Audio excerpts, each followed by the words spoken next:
दोस्तों, अगर कहानी का मजा लेना है तो चैनल को सब्सक्राइब करना मत भूलें। हमारा घर एक आम से शहरी इलाके में था।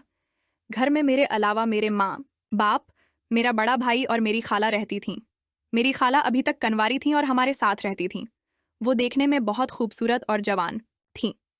उनकी उम्र तकरीबन 25-26 साल होगी, जबकि मैं 18 साल का था। खाला के हुस्न की बात होती तो पूरा मोहल्ला उनकी तारीफ किए बगैर न रहता। लंबे घने बाल, गोरी चमकती हुई जल्द और दलक्ष आंखें जिनमें एक अजीब सी मासूमियत थी। जब भी खाला नहाने जाते, मैं चुपके से उन्हें देखता रहता। हमारे घर में बाथरूम के सामने एक छोटा सा सहन था जहां मैं अक्सर किताबें पढ़ने बैठ जाता। दरअसल वो मेरी खाला थीं, लेकिन उम्र में हमसे ज़्यादा फर्क नहीं था। बड़ा भाई और खाला दोनों अकठे रहते थे और अक्सर आपस में बातें करते रहते। माँ बाप दोनों मुलाजमत करते थे, इसलिए घर में अक्सर खाला ही हुआ करती थीं। खाला जब नहाने जाते तो मैं अपनी जगह पर बैठा उन्हें देखता रहता। वो नहाते वक्त बाथरूम का दरवाज़ा थोड़ा सा खुला रखती थीं, शायद हुआ के लिए। मैं उसी जगह बैठा किताब खोले उन्हें देखता रहता। जब वो नहाकर बाहर आते तो मैं फ़ौरन अपनी नज़रें झुका लेता और किताब में मसरूफ़ हो जाता। एक दिन की बात है, खाला नहाकर अपने कमरे में गईं और कपड़े बदलने लगें। उनके कमरे का दरवाज़ा मुकम्मल तौर पर बंद नहीं हुआ था। मैंने दरार से झांका तो इन्हें कपड़े बदलते हुए देखा। उनके नहाने के बाद के जिस्म की तस्वीर मेरे जहन में नक्श होकर रह गई। वो मंजर मैं कभी नहीं भूल सकता था। इस दिन के बाद मेरा दिल पढ़ाई में बिल्कुल नहीं लगता था। खाला की वो तस्वीर बार बार मेरी आंखों के सामने आती थी। मैंने सोचा कि मैं अपने आप को काबू में रखूंगा, लेकिन वो ख्याल मुझे परेशान किए जा रहा था। अगले दिन मैं नहा धोकर कॉलेज चला गया। पूरा दिन मैं पढ़ाई पर तवज्जो न दे सका। जब दोपहर को घर वापस आया तो माँ बाप घर पर नहीं थे। मैंने खाला से पूछा, माँ बाप कहाँ हैं? खाला ने जवाब दिया, वो किसी रिश्तेदार के यहाँ गए हैं, शायद वापस आने में देर हो जाए। मैंने खाना खाया और अपने कमरे में जाकर पढ़ाई शुरू कर दी, लेकिन मेरा दिमाग पढ़ाई में बिल्कुल नहीं लग रहा था। खाला मेरे कमरे में आए और पूछा, तुम्हारी पढ़ाई कैसी चल रही है? मैंने कहा, ठीक है। फिर मैंने खाला से कहा, कुछ मज़ेदार बना दो ना। खाला मुस्कुराएं और कहने लगें, ठीक है, तुम्हारे लिए कुछ मज़ेदार बनाती हूँ। वो बावर्ची खाने की तरफ चली गई और मैं बाहर खेलने चला गया। शाम तकरीबन 5 बजे जब मैं घर वापस आया तो खाला ने खाना बना लिया था। खाला ने कहा, खाना खा लो।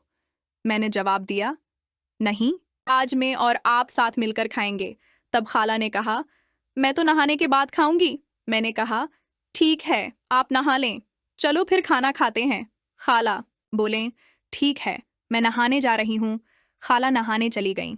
मैं वहाँ बैठा सोच रहा था कि क्या करूँ। जब खाला नहाकर बाहर आए तो मैं वहाँ से हट गया। खाला अपने कमरे में चली गईं।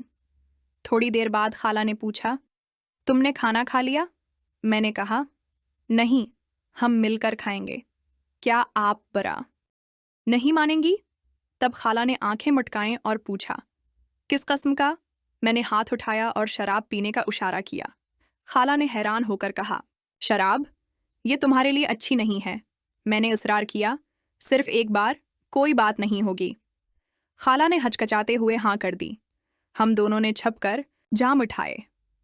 खाला ने उसे पीते ही कहा, ये तो बहुत कड़वी है यार, पता नहीं लोग उसे कैसे पीते हैं। मैंने कहा, खाला, उससे बड़ी खुशी महसूस होती है। मैंने खाला को ज़बरदस्ती शराब पिला दी। फिर हम दोनों बातें करने लगे।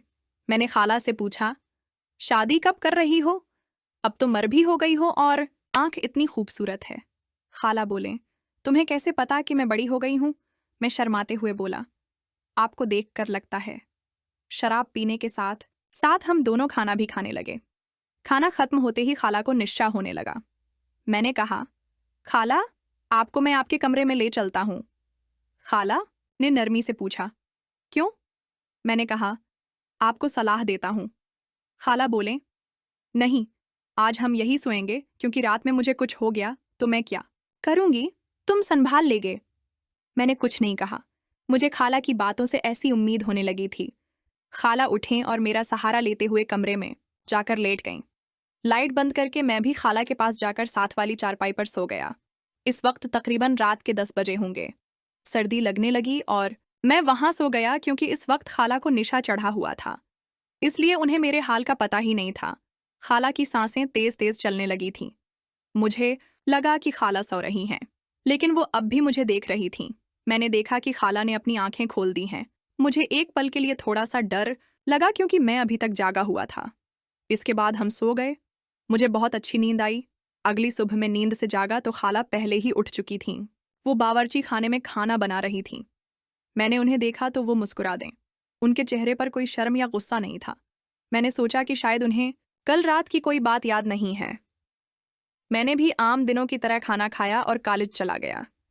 लेकिन इस वाक़ये के बाद मेरी खाला के साथ ताल्लुकात में एक अजीब सा तब्दीली आ गई थी। वो मुझसे पहले से ज़्यादा बात करती थीं और अक्सर मुस्कुराती रहती थीं। मेरी खाला और मेरे दरमियान काफ़ी फासला था कि अगर खाला से दोबारा कल के बारे में कहूँगा तो वो मुझे करकट खेलना सिखा देंगी। इस डर से मैंने उन्हें नहीं पूछा। यूं ही मेरे दिन गुजर रहे। ठेठ कॉलेज की छुट्टियां चल रही थीं।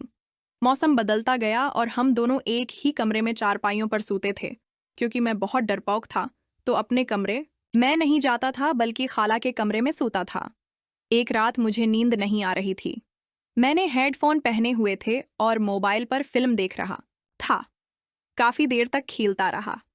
खेल में इतना ज़्यादा मगन हो चुका था कि मुझे कुछ सुनाई नहीं दे रहा था। अचानक खाला पानी पीने के लिए उठें और उन्होंने मुझे हाथों से पकड़ लिया। इस वक्त वो बहुत ज़्यादा गुस्से में लग रही थीं। उन्होंने मुझसे कहा, तुम क्या कर रहे हो? अभी मोबाइल रखो। तुम्हारी माँ को बताती हूँ। मैंने खाला से बहुत मनाया कि वो घर में किसी को न बताएं।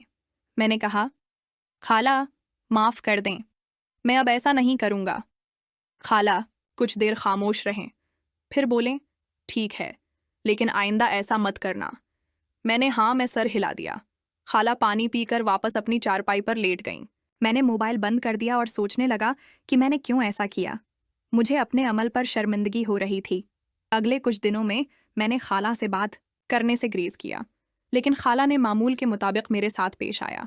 वो मुझसे पहले की तरह ही बातचीत करती थीं। एक दिन खाला ने मुझसे कहा, तुम्हें कुछ बात करनी है?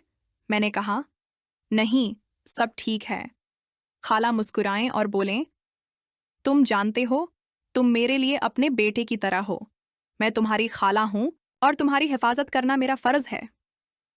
मैंने मुस्कुराकर जवाब दिया, जी, मैं जानता हूं।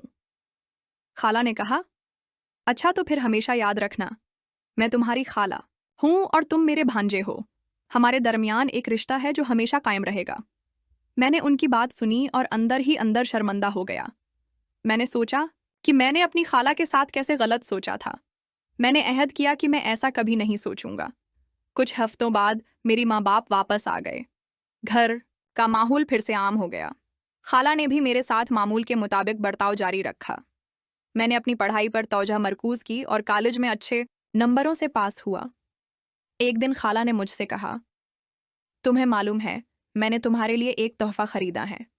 मैंने पूछा, क्या है? खाला ने एक किताब निकाली और कहा, ये तुम्हारे लिए है, तुम्हारी पढ़ाई में मदद करेगी। मैंने किताब ली और खाला का शुक्रिया अदा किया।